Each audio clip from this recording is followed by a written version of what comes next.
Mga kapatid, kayo ba ay mahilig sa gadgets na ginagamitan ng earphone gaya ng MP3, iPod at maging PSP? Naku, dahan-dahan sa paggamit dahil pwede kayong mabingi. Eto, panoorin nyo. Hindi maawat-awat sa paglalaro ng PSP ang 9 na taong gulang na si BJ. Parang may sariling mundo at tila wala nang ibang naririnig.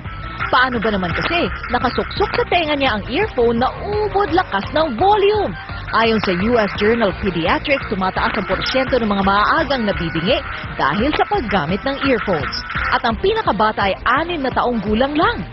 Ang noise-induced ay isang kondisyon kung saan nagkakaroon ng problema sa pandinig. Ito ay maaaring sanhi ng matagal na pagkababad ng tenga sa mga ingay o di kaya naman sa lakas ng tunog na ating naririnig. Ayon pa sa eksperto, hindi raw dapat lumagpas sa 85 decibels ang ingay na pumapasok sa ating tenga. Katumbas yan ng ingay na nagmumula sa hair dryers o blender. Kapag nasa full volume ang MP3 player nyo, makabasag tengang 100 decibels ang binubuga nito. Ang sensorineural hearing loss na noise-induced ay usually hindi siya nagagamot. Hindi rin siya maaaring operahan.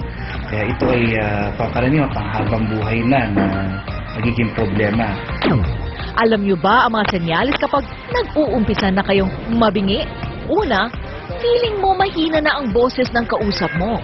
Pangalawa, madalas mo nang pinapaulit ang sinasabi sa'yo ng kausap mo. At pangatlo, sinasabihan ka na ng kasama mong masyadong malakas ang volume ng TV mo kahit normal lang sa tingin mo ito. Pag nakaranas sa mga ganito, magpatingin ka na sa EENT.